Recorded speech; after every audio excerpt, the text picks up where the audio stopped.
this could be. I haven't seen my Super Nintendo since 2003. That's alright, I don't mind. I've got a Switch in the old SwitchAroo. My friend Mike and Jaymo too.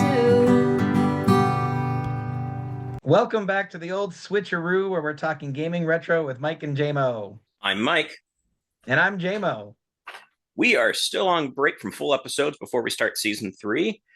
So this is our last episode of the Old SwitchAroo Lite Switch. Instead of our normal focus on the over 250 retro games available on Nintendo Switch Online, today we'll be talking about a bit more of the gaming that we've been playing during our break. Subscribe or follow us on YouTube, Spotify, Apple, or wherever you listen to make sure you're ready for when season 3 starts on March 12th. I'm so excited for season 3, Mike. It's going to be iconic. It's going to be so good. The episodes we have in the can already, I'm stoked. Are you stoked? I am. This is a stoked face. Yes. So, Mike, what have you been playing before we dive into season 3 in a couple of weeks? Yeah, so to keep with a whole bunch of stuff that's all games from within the last 15 years. So new things. So the first of these is actually technically 4 games, which is the To the Moon series, which is the original game is one that in the season 1 end show when I went through my top 20 games to prove that I actually play games from time to time. Yeah. To the Moon was one of the ones that I had on there. And yeah, I remember you mentioned it. Yeah. And so I've had it sitting around, I've had its 2 of its sequels, Finding Paradise and Imposter Factory, sitting in my Steam library for a while. And they just recently-ish, in September, had just a To the Moon series Beach episode release on Steam. And so I wanted to get caught up on that. So is this like DLC? Basic, or I wouldn't even call it DLC. It really is like its own game. And so all 4 of those games are between 2 and 5 hour games. They're all short games that 16-bit walking simulator is probably a fair label for these. So I kind of I'll mostly talk about the original To the Moon. And the basic premise is that you're following 2 doctors, Eva and Neil, who work for a company called Sigmund Corp that is using a technology that allows them to create artificial memories for people. Right.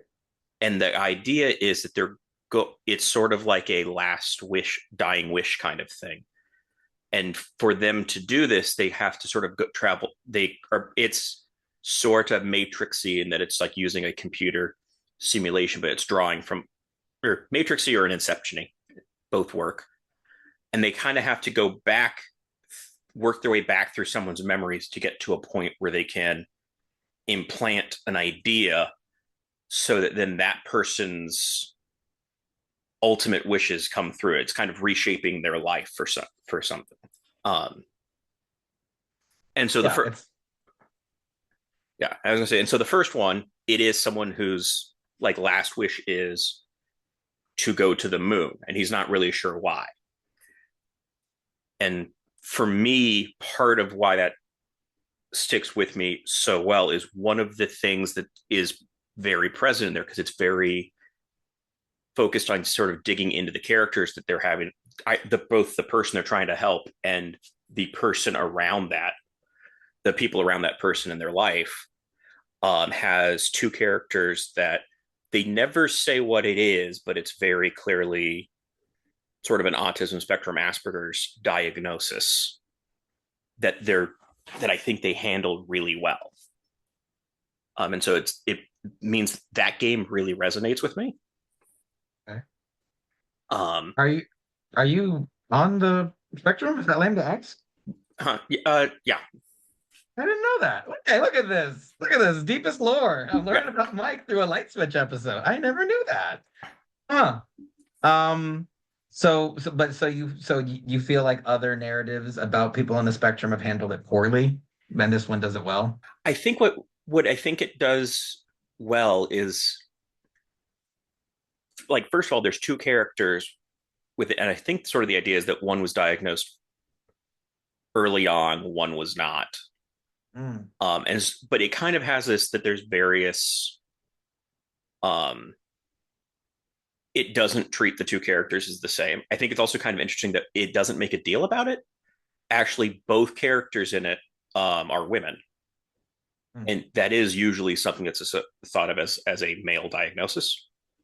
Yeah, right. Um, and it doesn't do it in a way that makes it feel like it's patting itself on its back for that. It's just those happen to be the two characters, or the two characters that are both on the spectrum are both women, and that's just how it is in the story. Yeah, yeah. I forget where I heard it, but something about like, if you can write a story where someone happens to be something that can feel more authentic, than something like, so you don't really feel like it has an agenda necessarily. It's just telling a really good story about two characters who probably are on the spectrum. Wait, but so you said both characters are women, but I watched the trailer for this one and it very much focused on a dying man. Is Yeah, that it's that he has like another friend who's kind of so it's basically his wife, and then he has another friend who he's kind of trying to be like, I'm trying to understand her, and it's like, well, I can't tell you what she's going through. right? I can't tell you how she's going to react to this. I can tell you how it is for me. Oh, that's really cool. I mean, so maybe we can link to the trailer, but like it's a beautiful game. I'm a big fan of like 2D art done well. Anyone who's heard me talk about Street Fighter knows that. And I kind of got Stardew Valley vibes. Did you ever play I got Stardew Valley vibes from this and another game I think you're going to talk Yeah, about at the end. But yeah, it seems really moving. And so it's not really, you said it's more of like a walking simulator. So it sounds like from the sense I've gotten from what people said in the comments and what you're saying, there's not so much gameplay as story that you're sort of just being a part of. yeah. There's a little bit of find what you need from you know each point in time to move to the next one, and then there is a puzzle element to sort of unlock that. So like there is that's a bit more of a gameplay thing, but it really just kind of like you beat this puzzle that allows you to go a little bit further back in his life or something like that. Yeah. Yeah. Right So it on. has a little bit of gameplay, but it's not. It's definitely it's heavily more the interactive narrative kind of thing. And so I replayed the original game, and then I went through and finally played um, Finding Paradise, and To the Moon and Finding Paradise are both also on Switch. Yeah, I saw that. Um, So are you done with the story now? I am, and Nice. so they've each of the four games is kind of can theoretically stand on its own, or at least certainly the first three. The beach episode one, which is like a 2 hour additional game, which is a lot more serious than that title it made me think it was going to be. Um, or I'd say I thought it would be frivolous, and it is not. Right. You thought it was Um, going to be a beach spin-off episode because usually those are real cheeky. yeah. I was thinking like something like anime that would do like and here's they all go to the beach and they just kind of like chill from having plot for an episode. Yeah. Um, But not into the moon. It's too deep, too heavy. ooh, yeah. Um, but yeah, and so the of To the Moon and Finding Paradise and Imposter Factory, I think they even said that like you can kind of play those in any order. I did them in the release order. Oh, okay. But Um, do you feel like it was better that way? I think so. I think it was. I can definitely, but I also kind of figure it's a like if someone's going for whichever one happens to be on sale. I don't think that hurts it. Right. Um, and like there's so like To the Moon is a game that I have given out to various people over the years when it's on sale on Steam. Um, and most recently did that to someone who then sent me something about the end of that, and I'm like, oh, that makes a lot. That's a thing that I didn't remember about the first game. That makes a lot more. That would be a lot more obvious after playing the subsequent games. So I'm like, I think they planned a lot of this very well. Far in advance. Yeah, given That's that those dope. are spread out over 10 years.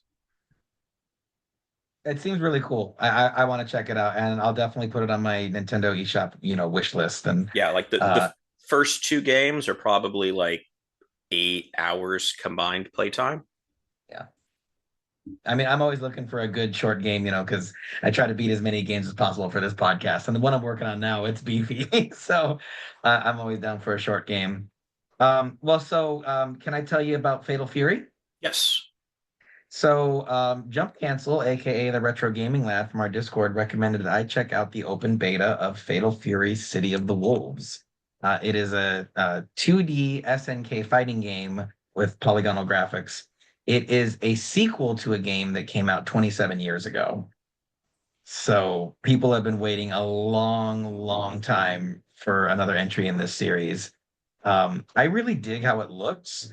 Uh, I feel like Capcom has never quite nailed their Street Fighter characters in polygon form. I'm a big fan of Street Fighter 4's look. I like Street Fighter 6 look. I don't like Street Fighter 5 at all. I just think that's just kind of an unappealing looking game. But Mike, if I say The Simpsons rendered in 3D, do you know what I'm talking about? You ever see that movie Tron?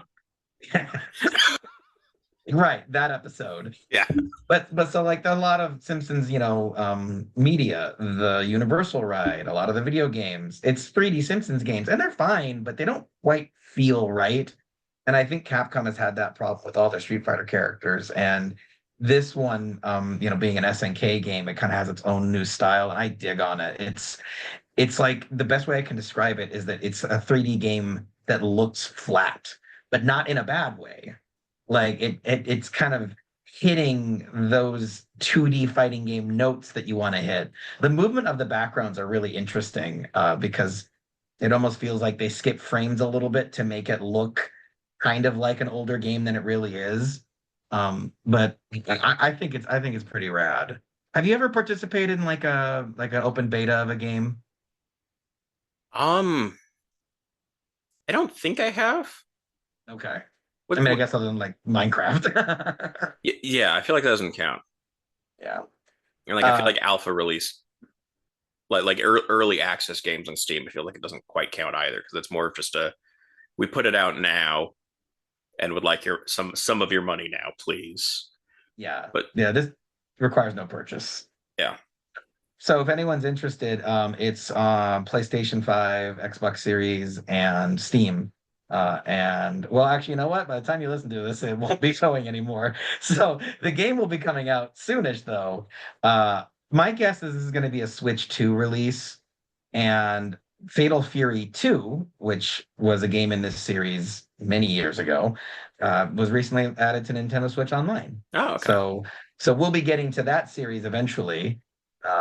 But want to give a shout out to Jump Cancel for the recommendation. I got my Heine whooped. The one neat thing this game does, though, Mike, I think you'll appreciate is that you remember like in Excite Bike, how you liked the qualifying system, yes, right? Where you do little races to see where you should start in the tournament. So this game has you fight 3 AI fighters to figure out what your rank is before you ever jump into an online pool. okay, Yeah, and I thought that was clever. I was like, why make me potentially frustrated to discover that I suck and maybe turn the game off? Like, give me some AI bots, and the AI bots mimic online behavior, and they get gradually more difficult. I thought that was kind of a very simple and elegant solution to the fighting game problem, which is get online and get your butt kicked and then turn it off because you think you suck at the game. yeah. That still happened, by the way. I don't know how people have gotten this good at the game in like 2 freaking days, but I got my booty juggled. And maybe you guys will do better. I don't know. Fatal Fury, City of the Wolves seems like it's gonna be worth checking out. Also, though, we are going to be having a fighting, we'll call it a fighting tournament. It'll be a 1 day affair. We're going to be squaring off against the Cable Club League on March 16th. And the way that it's going to work is that we're going to play 3 games. We are going to play Marvel versus Capcom Collection on the Switch, and maybe the Steam as well. I might pick it up for Steam. We're going to play Street Fighter Third Strike, which I went on to the Cable Club League to talk about, and we're going to be playing Smash Brothers Melee via the Slippy emulator. And you can rep one podcast or the other. So if you want to rep Team Switcheroo, join us on March 16th. We're going to give exact dates on the Discord. So if this sounds interesting to you, make sure you jump on the Discord and we'll post the exact, the exact time. The exact date is March 16th. I'm thinking it's going to be like a midday thing. We'll probably start around lunch and just kind of start goofing. But so everyone make sure you join on March 16th. Change your Discord profile to something red, because that means you're repping Team Switcheroo. Anyone who's repping blue is Team Cable Club League. Boo. And whichever team gets more wins gets to write the outro for the other podcast. Just for one episode, Mike. You're not gonna be too mad at me. But I think it'll be fun, and I need your help. If you're listening to this, I need warm bodies. Okay, you don't got to be good at the game. I need teammates. Please, jump cancel, Jordan. I'm looking at you guys. Okay, and hopefully Mike can join us. He'll be checking his schedule, but I think that's going to be fun. So March 16th, Cable Club League versus Old Switcheroo Fight Night. Be there. It's going to be a good time. Mike, what are you thinking? You think I can pull it off? You think I can beat those boys? I think just numbers of people on podcast alone, they have a distinct advantage. Sure. But so they got to get through me, dang it. I'm gonna go 300 against them. Yeah. So okay. So listen, if you're listening to this, like I said, squad up. Okay, March 16th. I need you. Mike, what else have you been playing? So another games I went through was Piczle Cross Adventure, which is a 2019 game that I played it on Steam. It's also on Switch. That is actually the second game I played in like the last year that is trying to figure out how to add additional gameplay to what is ultimately non-gram puzzles, which if you're familiar with those, that is where you start with an empty grid and you've got numbers on the side referring to how many squares in a row need to get filled in. Right. And then another number represents how many spaces there need to be. You don't have a number representing spaces, but you'll have a number for each group of contiguous squares that need to be filled in. So like if you have a 2 and a 3, it's that there needs to be a pair of 2 and then at least one gap, and then a pair of 3 is not how that works. A group of 3. This is Picross, essentially, correct? Yeah, there's like 4 different names for these. Okay. I mean, some of these I'm pretty sure we're going to be playing. I think they added a few to Nintendo Switch Online. Picross is kind of a big thing, especially in Japan. I was watching a trailer for this one. Seems this Piczle Cross Adventure seems very cutscene heavy. Like I felt like I was watching 5 minutes of this game before I even knew what the gameplay was. Does it stay that way throughout? No, most of it is the puzzles. I think that like those just sort of break things up. Yeah. I think it's more just like you can only show so much footage of someone solving one of those puzzles before it's like, I get it. And I'm either going to be annoyed that I'm seeing the solution or I'm going to be annoyed that this person's doing things badly. Right. Yeah. So you kind of got to have something to show off without ruining the game for people. Yeah. And I think the story part of it is kind of the additional selling point that you kind of have a world to explain and explore. And it's got, I think, fairly well written dialogue that keeps that element interesting. Okay. It seemed funny. Yeah. Yeah. It's like a kind of a humorous game. Yeah, it definitely is. So that was a good solid like 24 hours to 100% the game for me. And then actually Kat enjoys these as well. So since she had just watched me get enveloped by one of these, as soon as I was done, she went through and played it. And she also did the whole game? Yeah. Nice. Yeah, I think I know she finished the main story, but I think she finished the rest of it up a day or two ago. I I can't do games like this. Like this reminds me of like Minesweeper, right? Where it's sort of like you got to have a combination of spatial reasoning and number sense. And I don't know which one of those things I'm bad at, probably both. But this was one where I was like, as they say on reality television, I love that for you. I don't think this is going to be one for me, but if you're a numbers head or you like crunching the numbers and you're good at things like Minesweeper and Sudoku, it seems like it's an easy recommend. It Yeah, seemed it super actually cute. also is the like for 100% percenting it is one thing, but like this is the first one of these I played that really heavily leaned into like we have additional things you can use that will make this a bit easier if you would like to get through this. Kind of with the idea of like we're not trying to block you off on this. So like they have a thing that you they I can't they call it like something roulette or something where like if you want to, it will basically randomize a single square randomly or randomly select a single square, and then it will fill in the row and column to give you like a starting point. Oh, okay. And so it'll just pick that at random and be like, okay, there you go. You get this column and this row, and you get to see all of the spots that need to be filled in and all the spots that shouldn't be filled in. That seems huge because I feel like figuring out the first one is probably the hardest part because you have no context clues to figure out the other ones. So I like that. I mean that almost makes me want to try this because like as we call them in teaching, right? It's like a sentence starter. It's like let's get you going, okay, and then you take it from here. I like that. Yeah, and Good so job. yeah, it's one of those deals where it's like if you're trying to 100% the game, like the way it calculates that completion score, that holds it back if you completed a puzzle like that. But if you're Sure. just one trying to get to the through the story and you use that a fair chunk and you don't really care about the achievements, it'll let you do that. Yeah. That sounds rad. That sounds like a fun one. I might, and that one's not on Switch, I believe. I was looking for it. I think it is. Oh, is it? Okay. Yeah, I think it's your last game that I The, checked the and wasn't last on the game is. Switch. Yeah. Okay. Super cool. Well, speaking of games on Switch, I have recently danced with a maiden that took a lot of your time, which was Balatro. You talked about this in our Light Switch episodes. I think this was between season 1 and 2, if I remember Yeah. correctly.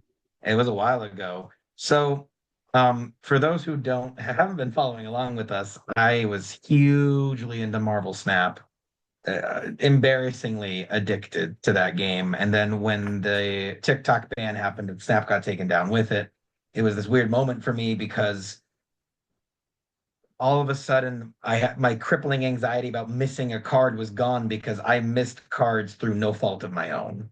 And that sort of like was the cold shower I needed to get free of that game. And Balatro kind of filled in the void that Marvel Snap left. I downloaded it on Switch, mobile, and PC all on the same day, because it was just like, well, I want to play it this way and that way, and like it really got me by the brain banana. I can see. Did you ever get all of your Jokers?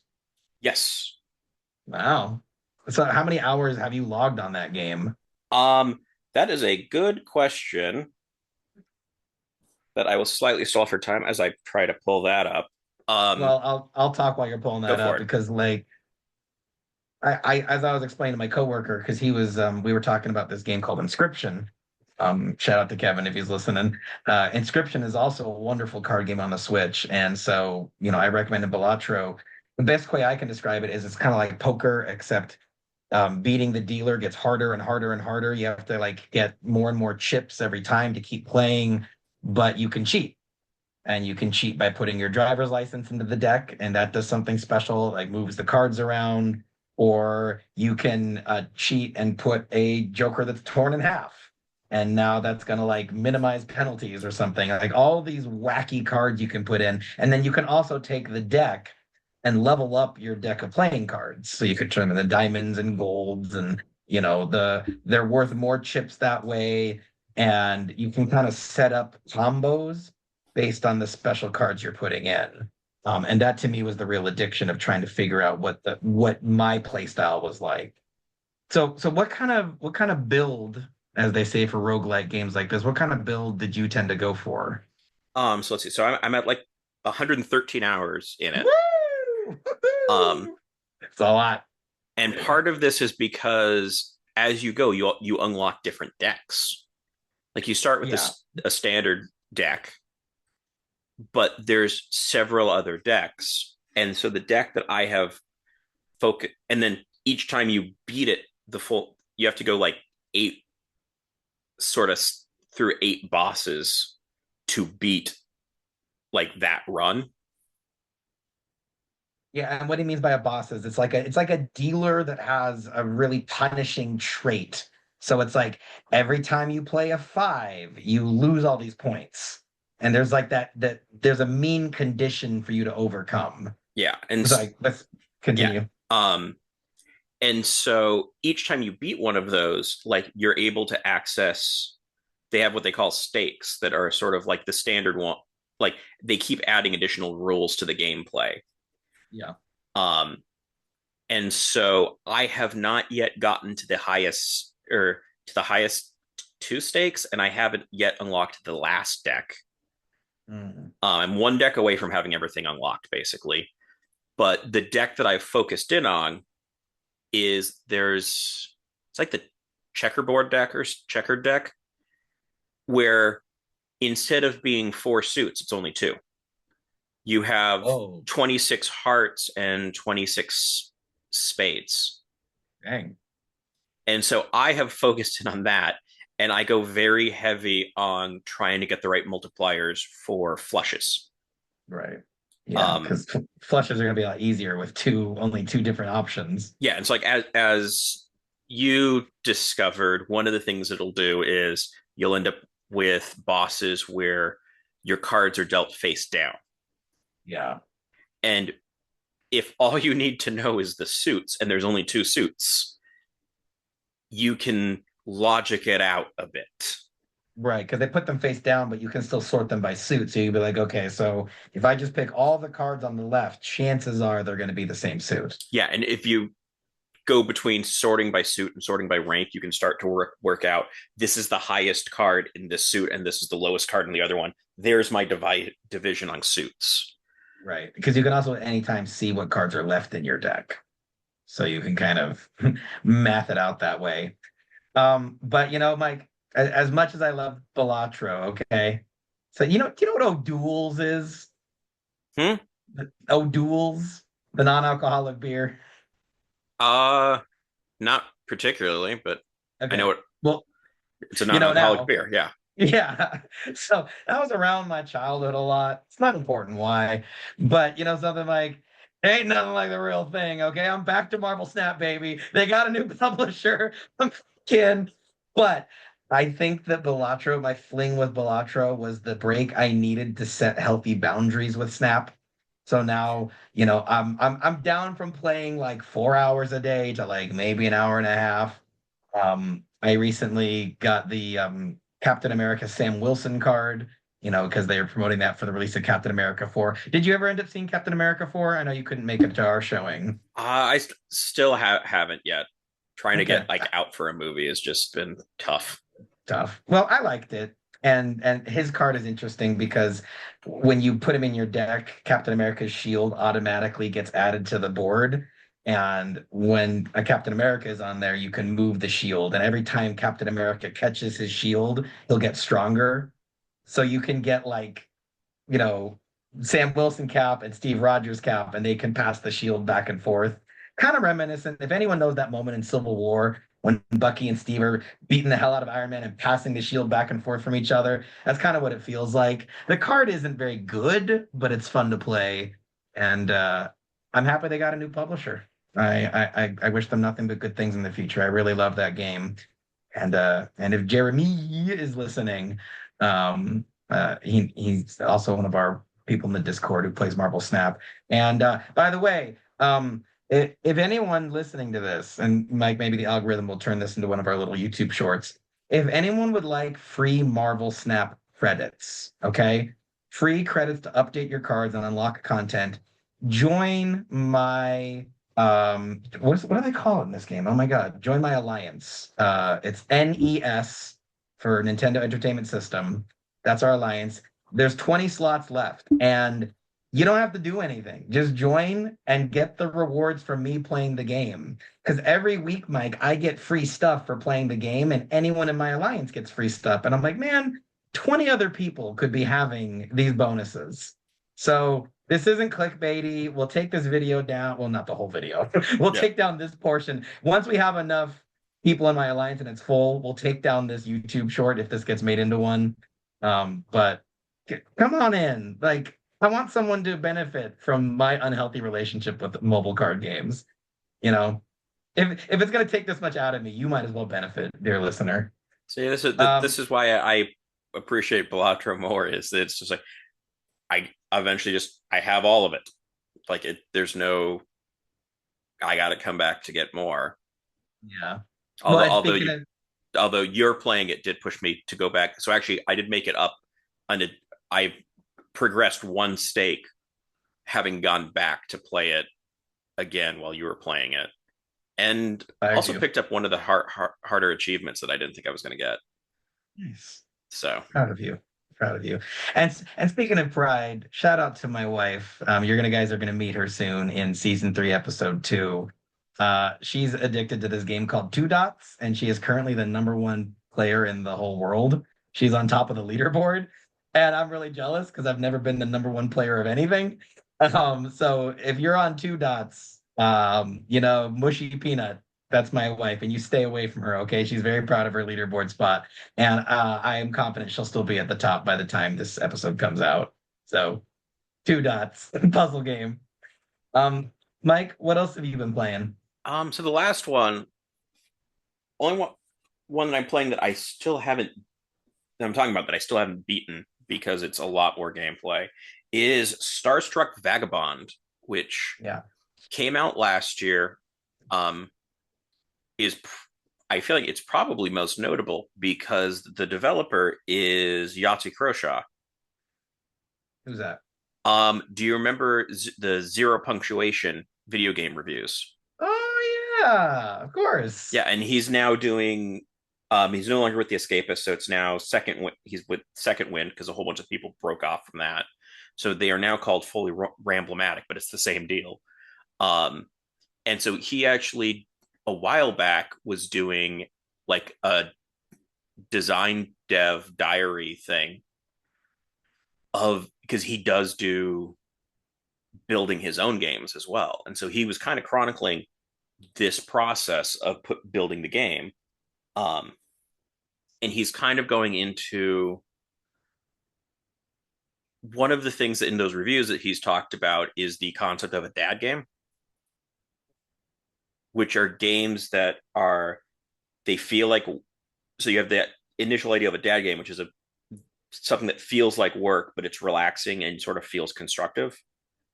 And so stuff like flight sims and Euro Truck Simulator and even throws in like Sim City in there, stuff like that. And then the post-dad game, which is that you go slightly beyond that, where now you have effectively that same kind of a genre, but it's more for people who have grown up within gaming. And so it has additional narrative and fantasy elements in it. Okay. And so in this case, it is in Starstruck Vagabond, the core bit is basically that you are moving shipping stuff around from system to system in this large galaxy. And so a huge amount of it is just like pick up an order, fly somewhere else, maintain the ship along as you go, of keep the engines repaired and keep things clean and all this kind of stuff. And that's your very core thing. There's a larger overarching story, but it's fairly spaced out between that stuff. I mean, to me, I'd be really surprised because I was watching a trailer of it and it looks really cool. I feel like Firefly must have influenced this game because if you've ever watched that show, a big central part of it is just keeping the freaking ship running and maintaining it and the tension between crew. And you take various odd, the characters, I mean, on the show will take this job or that job. But you're really, what's propelling you through the show is that you go really attached to these characters. And I guess the writing in Starstruck Vagabond is really good. Like all the crew that you meet are all really kind of complex and interesting in different ways. Would you agree? Yeah, it actually is also kind of interesting because actually the way he did this is there's no dialogue options for it. Oh, And okay. so what he actually did, and I think that this is a super fascinating bit, the intro part of the game actually does have dialogue options. There's roughly a some stuff happens to you, you're frozen, you're thought out much later. And it's only that the initial intro bit where you have dialogue options is he created like a alignment grid kind of concept for personalities. So if you think kind of the way like D&D does has that alignment grid, except in his Yeah. case, one side is bitter, private, or upbeat. The other axis is altruistic, apathetic, and egoist. Hmm.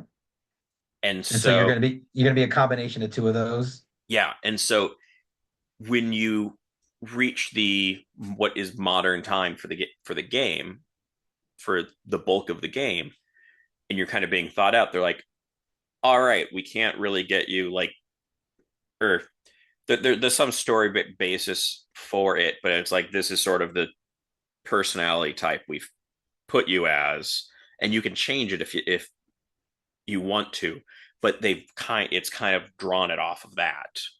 And so it has descriptions for all nine, and all nine are also referenced with a sci-fi character. Okay. Oh, so like you're like Q from Star Trek, Yeah, so I think right? it's like Leia and Picard and Ripley and Nice. Rimmer from So Red Dawn. Mine is bitter apathetic, which is Marvin the Martian, or no, sorry, not Marvin the Martian, Marvin the paranoid android. did Um, do you feel like they nailed it I with that? actually had tested it, or the one it put me off because you only have a handful of questions. Was the bitter egoist, which was Rimmer from Red Dawn, and I looked up like I don't really feel that one, but it's like oh yeah, Marvin the paranoid android. That is already a character that I'm fully on board for. That's where I would like to be. Voiced him in the live action movie. It was a um, really funny actor. I think it was Alan Rickman in the It more was Alan recent movie. Rickman. Yes, yes, it was Alan Rickman. Yeah. But yeah, no, Well, like that's that's a character I'm on board enough where it's like I have this.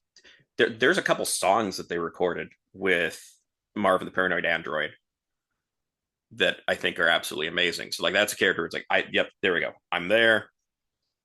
well, it's funny. I was gonna bust your chops because you've in the past said that you're not into RPGs because you find the idea of playing a person and having to have choices, and relationships is really unenjoyable, but there's no dialogue options. So it's really more like that initial personality test, and you kind of just see how it plays out based on who you talk to, Yeah, right? So yeah. it's And so cool. Yeah. actually, and like the way you there are nine possible characters that you can have that you can come across, which are basically one for each of the spots in that personality grid.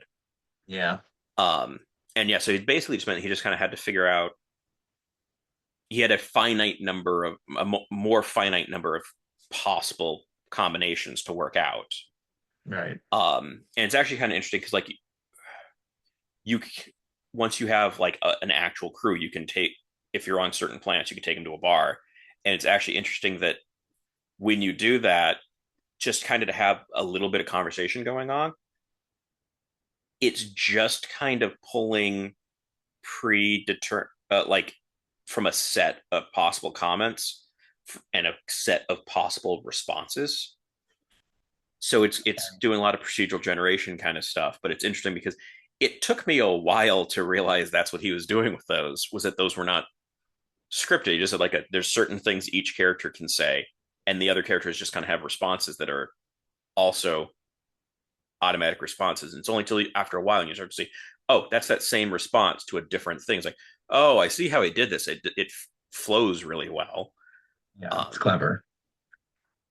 Well, Yeah. you brought up the fact that there's a bar, Mike, so I'm going to ask the question everyone really wants to know. Who are you romancing in this game? I'm not romancing any of them. Come on. Yes, you are. Come on. You got to pick somebody. No, I'm trying to get through to this is all about, actually, I think I just reached, this is all about get the ship upgraded as far as possible. Uh-huh. So when there's romance option in these games, you're all business. Yeah, because I'm not, there isn't even an option for it as such. Well, the trailer said they're romanceable. Or they're romanceable. You don't really have I don't know what happens when that is a thing that triggers. It's an arranged relationship, is what you're trying to tell me. Yeah, because it's there's not things you can. I don't think there's things you can do to advance it. I think it's just as you're doing stuff, as you're completing missions and stuff, and like I'm enjoying the fact that I now have weapons on the ship. So like I am no longer hitting asteroids a lot. Yeah, I saw there were like little like mini games and kind of like, oh, avoid the asteroids and blow up this thing and like, a little bit more gamified than other, entries into this kind of genre. Like Stardew Valley had like combat, but nothing this arcadey. Yeah, and it's actually kind of interesting that like you can also like if the ship's probably going to be fine, you can kind of let it go and be doing stuff. Probably would save some time to multitask, and I do not do that well. So instead, it's like, nope, I'm doing this, and then I will reach a destination, and then I'll go do the maintenance stuff, rather than just be like, the ship can probably fly itself for a bit. Well, you know what? I'm sure there's a character on the ship who's going to go crazy for that personality. So leave a comment if to guess which character Mike's going to end up romancing in this game. It's going to happen, whether he likes it or not. So Mike, does that wrap up what we've been playing this week? I think that wraps that up because that's 36 hours and counting on that game. That's awesome. Well, everybody, this is it. Season 3 is upon us. We have a couple of pieces of housekeeping from season 2. So first of all, as some of you guys know, I am trying to beat as many of these Nintendo Switch Online games as possible. And I did not get my sound effect for 2 of the games. And even though it's not going to sound the best, I did eventually beat Kirby's Dream Land 3. And our friends over at Smashing Game Time, I want you to know I went back, I got that flamethrower, and I beat Zombies Ate My Neighbors. And I'm going to play my horrible sound effect one more time because I beat Mike in the polls at the end of season 2. He said that Pokemon Snap was the best game and Flicky was the worst. You guys voted. The people spoke. I think we had like 4 or 5 votes. But I was right. Sonic 2 from season 2 was the best game and Yoshi was the worst game. Sorry, Lisa. So Nintendo did beat Mike last season. Are you going to get me in season 3, Mike? I mean, I think I was right. Whether or not the people know it is a different matter. Yeah, I like when you posted the Simpsons meme. I've said it before and I'll say it again. Democracy simply doesn't work. Yep. Welcome to 2025, baby. So, guys, join us next time for our action-packed season premiere. We'll be covering a real fan favorite, Link's Awakening DX on the Game Boy Color. And what better way to cover such a beloved game than with 2 SwitchAroo fan favorite guest hosts, Twitch's Riri Yells and Derek McDuff, whom you might know from the Underrated Movie Podcast or his Patreon exclusive show, Across the Second Dimension, where he does a 2D review of movies that were filmed in 3D. Well, a 2D review, that's kind of confusing. We watch it in 2D, even though it was filmed in 3D, and see if it holds up. I recently guest hosted, I recently guest hosted on his episode for Silent Hill Revelation, and that will be dropping on March 15th. So if you're interested in hearing that conversation, it was really fun. Fork over some bucks Derek's way if you want to give that a listen. I think it's gonna be well worth your time, and his Patreon's a ton of fun. And until next time, Mike, do you want to tell us people how to find us? Yeah.